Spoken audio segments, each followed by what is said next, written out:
Hello students, welcome to my class. आज हम लोग पढ़ने वाले हैं सोर्स डॉक्यूमेंट के बारे में।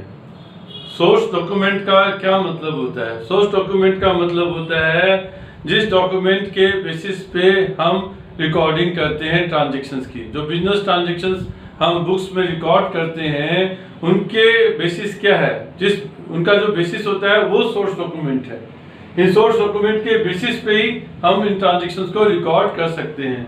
और ये जो डॉक्यूमेंट्स होते हैं इनके अंदर डेट रहती है, अमाउंट रहती है, जो पार्टीज इन्वॉल्व है, किसने खरीदा किसने बेचा, और जो नेचर ऑफ ट्रांजैक्शंस है वो सब इस डॉक्यूमेंट्स के अंदर रहता है। एंट्रीज जो बुक्स में की जाती हैं वो सोर्स डॉक्यूमेंट के बेसिस पे ही की जाती हैं। बिना सोर्स डॉक्यूमेंट के आप कोई एंट्री नहीं कर सकते हैं, क्योंकि हमारा एक प्रिंसिपल है जिसे हम बोलते हैं verifiable objective principle. Verifiable objective principles क्या बोलता है? ये कहता है कि जो भी each transaction recorded in the books of account should have adequate proof to support it. मतलब जो भी ट्रांजैक्शंस आप बुक में रिकॉर्ड करते हैं उसके पीछे एडुकेट सपोर्ट होना चाहिए, उसके पास प्रूफ होना चाहिए उस ट्रांजैक्शन को सपोर्ट करने के लिए। यानी कि उसके पीछे एक सपोर्टिव डॉक्यूमेंट होना बहुत जरूरी है हर ट्रांजैक्शन के लिए। जो भी आप बुक्स में रिकॉर्ड करेंगे, जो भी ट्रांजैक्शन आप बुक्स में रिकॉर्ड करेंगे, उसके पीछे एक सपोर्टिव डॉक्यूमेंट का होना बहुत जरूरी है। ये हमारा वेरीफाइबल ऑब्जेक्टिव प्रिंसिपल बोलता है। और ये सोर्स डॉक्यूमेंट जो है हमारा रिटन एंड ऑथेंटिक प्रूफ है। मतलब ये हमारी जो ट्रांजैक्शंस रिकॉर्ड कर रखी है हमने, वो ट्रांजैक्शंस करेक्ट है या नहीं, और ट्रांजैक्शंस करेक्ट है इसका एक रिटन एंड ऑथेंटिक प्रूफ होता है सोर्स डॉक्यूमेंट। हमने ट्रांजैक्शन कर रखी है, किसी ने पूछा कि ये ट्रांजैक्शन कहाँ से आई, हमने उसको सोर्स डॉक्यूमेंट दिखा दिया, इसका मतलब हमारी जो ट्रांजैक्शंस करी हुई थी करेक्ट थी। ये एक लीगल एविडेंस भी काम करता है। जो सोर्स डॉक्यूमेंट है वो लीगल एविडेंस का भी काम करता है। अगर डिस्प्यूट हो गया है, अगर कोई डिस्प्यूट हो रहा है, कहीं झगड़ा हो रहा है, तो हम जो है सपोर्टिव डॉक्यूमेंट दिखा देंगे, सोर्स डॉक्यूमेंट दिखा देंगे, तो हमारा लीगल एविडेंस के तौर पे वो काम करेगा। अब आते हैं बच्चों कुछ कॉमन सोर्स डॉक्यूमेंट क्या क्या है। सबसे पहला कॉमन सोर्स डॉक्यूमेंट है कैश मेमो। जब आप कोई चीज कैश में परचेज करते हैं या कैश में सेल करते हैं तो वहाँ पे कैश मेमो इन्वॉल्व होता है। जब आप कैश में परचेज करेंगे तो आपको कैश मेमो मिलेगा, और जब आप सेल करोगे तो आप कैश मेमो दोगे पार्टी को जिसने आपसे परचेज किया है, उसको कैश मेमो दे दोगे। तो कैश मेमो के अंदर क्या क्या रहता है? कैश मेमो के अंदर जो आइटम्स आपने सेल करी है या परचेज करी है उसके बारे में लिखा रहता है, कितनी क्वांटिटी में वो परचेज करी वो लिखा रहता है, उसका जो रेट है वो लिखा रहता है, और टोटल अमाउंट जो आप पे कर रहे हो, टोटल प्राइस, वो उसमें लिखा रहता है। Invoice and bill. Invoice and bill दोनों जो है क्रेडिट ट्रांजैक्शंस के लिए होती है। जब हम क्रेडिट में कोई चीज परचेज करेंगे या क्रेडिट में कोई चीज सेल करेंगे तब इनवॉइस और बिल आएंगे।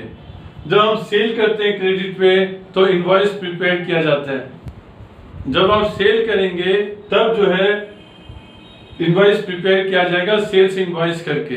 जब आप क्रेडिट पे कोई चीज बेच रहे हैं तो सेल्स इनवॉइस प्रिपेयर करेंगे, और जब आप कोई गुड्स परचेज कर रहे हैं क्रेडिट पे तो क्रेडिट बिल आपको मिलेगा।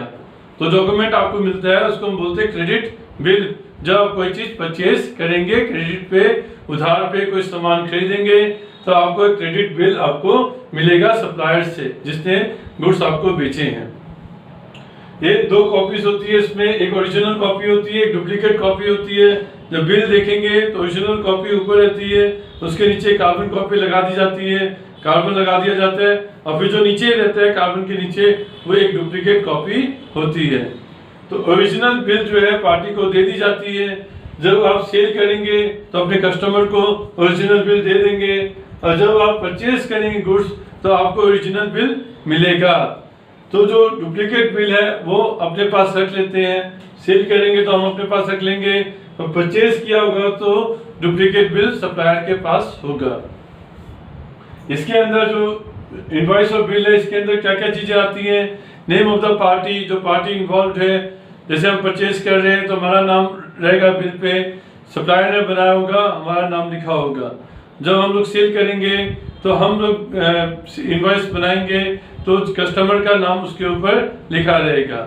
इसके अलावा जो आइटम्स परचेज या सेल हो रही है तो आइटम्स का नाम उसके ऊपर रहता है इनवॉइस और बिल के ऊपर, और जो रेट किस रेट पे परचेज किया गया, कितनी क्वांटिटी में परचेज किया गया और total amount of the bill वो लिखा रहता है।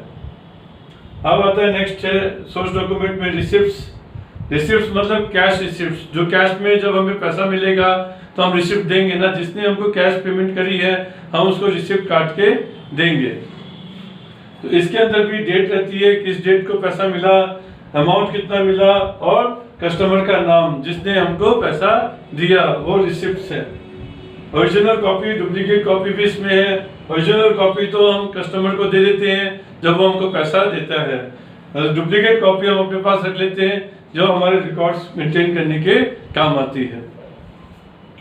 अब नेक्स्ट है डेबिट नोट। डेबिट नोट तब होता है जब आप कोई गुड्स वापस करते हैं, मतलब आपने गुड्स परचेज किए थे सप्लायर से, अब वो गुड्स आप वापस कर रहे हैं तो एक नोट प्रिपेयर करते हैं, उसको बोलते हैं डेबिट नोट। और ये डेबिट नोट गुड्स के साथ ही भेजा जाता है। जब गुड्स रिटर्न करेंगे सप्लायर को तो हम उस गुड्स के साथ ही डेबिट नोट भी भेज देंगे, और इसके अंदर इंडिकेट सप्लायर का नाम लिखा रहेगा। गुड्स जो हमने डेबिट नोट बनाया उसमें सप्लायर का नाम लिखा रहेगा, वो इंडिकेट करता है, कंटेन करता है डेट, जिस डेट पे हम वो डेबिट नोट बना रहे हैं, नेम ऑफ द अकाउंट जिसको डेबिट करना है मतलब सप्लायर का नाम, और अमाउंट कितना अमाउंट हम डेबिट कर रहे हैं सप्लायर के अकाउंट को, और रीज़न क्यों है डेबिट का, क्यों हम गुड्स को वापस कर रहे हैं वो रीज़न भी उसके अंदर लिखा रहता है। क्रेडिट नोट डेबिट नोट का उल्टा है। क्रेडिट नोट तब प्रिपेयर करते हैं जब किसी कस्टमर ने हमको गुड्स वापस कर दिए हैं, जो हमने सेल करी थी वो गुड्स वापस आ गया।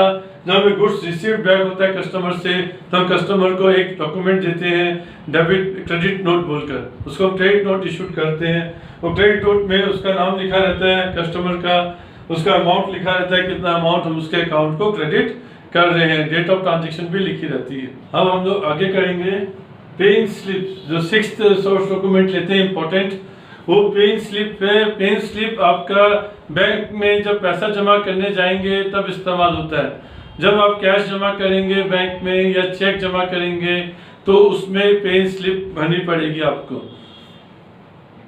पेइंग स्लिप जब भरेंगे तो एक दो पार्ट होते हैं पेइंग स्लिप के, एक लंबी वाली पार्ट होती है, एक उसमें छोटी पार्ट होती है काउंटर फाइल, दोनों को ही भरेंगे आप ही को भरना रहेगा। दोनों पार्ट भरेंगे तो जो काउंटर फाइल होता है, जो छोटी स्लिप होती है, वो कैशियर उस पर साइन करता है, स्टैंप लगाता है बैंक की, तो वो आपको रिटर्न कर देता है। वो प्रूफ होता है कि आपने वो पैसा जमा किया बैंक में। दूसरा है चेक। चेक जो है एक ऑर्डर है राइटिंग में, मतलब जब आप चेक काटते हैं चेक पे लिखते हैं किसी का नाम, जिसको आपने पेमेंट करनी है उसका नाम लिख दिया, या आप ब्लैंक चेक भी दे सकते हैं किसी को। तो चेक बेरर भी होता है और ब्लैंक चेक भी होता है, बेरर होता है, फिर जिसका नाम अकाउंट पे ही चेक। दो तरह के चेक होते हैं, एक बेरर चेक होता है, दूसरा अकाउंट पे ही चेक। तो बेरर चेक तो कोई भी एनकैश करवा सकता है, जाएगा बैंक में, वो अकाउंट से पैसा आपके अकाउंट से निकल जाएगा, वो कोई भी कैश करा सकता है। लेकिन जो अकाउंट पे ही चेक होता है उसी के अकाउंट में पैसा जमा होता है जिसके अकाउंट में वो चेक पे जिसका नाम लिखा गया है। तो चेक जो एक ऑर्डर है राइटिंग में, आप बैंक को इंस्ट्रक्शन दे रहे हैं कि पे कर दो जिसका नाम चेक पे लिखा गया है या जो चेक लेके आ रहा है। इसकी डिटेल जो है आप चेक बुक में पीछे एक काउंटर फाइल होती है, एक स्लिप होती है पीछे, उसमें आप सारे डिटेल जो है चेक के वहाँ लिखते हो ताकि फ्यूचर में आपको रेफरेंस कभी जरूरत पड़े तो वहाँ से आप रेफर कर सकते हो, देख सकते हो किसको आपने चेक काटा था, कितने अमाउंट का चेक काटा था, चेक नंबर क्या था और किस डेट का चेक काटा था। इनके अलावा जो ये 7 आपके इंपॉर्टेंट सोर्स डॉक्यूमेंट है, इसके अलावा कुछ और सोर्स डॉक्यूमेंट है, डॉक्यूमेंट है जो सोर्स का काम करते हैं, जैसे बिल रिसीवेबल है, बिल्स पेएबल है, वेज शीट जो बना देते हैं हम अपने एम्प्लॉयज की, वो भी एक सोर्स डॉक्यूमेंट का काम करती है। और जो कॉरेस्पॉन्डेंस है, जो पार्टीज के बीच में कॉरेस्पॉन्डेंस होता है लेटर का, वो भी ये सोर्स डॉक्यूमेंट का काम करता है। यहाँ तक कि जो हमारा डेप्रिसिएशन लगाते हैं, जो स्टॉक की वैल्यूएशन करते हैं, उसके लिए भी सोर्स डॉक्यूमेंट प्रिपेयर किए जाते हैं। इसका मतलब ये है कि जितनी भी ईच एंड एवरी ट्रांजेक्शन जो हम बुक्स ऑफ अकाउंट में करते हैं, रिकॉर्ड करते हैं, जो एक कोई भी ट्रांजेक्शन, बिजनेस ट्रांजेक्शन जो आप रिकॉर्ड करेंगे बुक्स में, उसके लिए एक सोर्स डॉक्यूमेंट का होना जरूरी है। एक ट्रांजेक्शन एक सोर्स डॉक्यूमेंट, दूसरी ट्रांजेक्शन तो दूसरा सोर्स डॉक्यूमेंट, मतलब हर एक ट्रांजेक्शन के लिए एक सोर्स डॉक्यूमेंट का होना जरूरी है। थैंक यू स्टूडेंट्स, उम्मीद करता हूँ कि आपको ये समझ में आया होगा। अब हम लोग इसका नेक्स्ट पार्ट करेंगे, उसमें वाउचर्स पढ़ेंगे।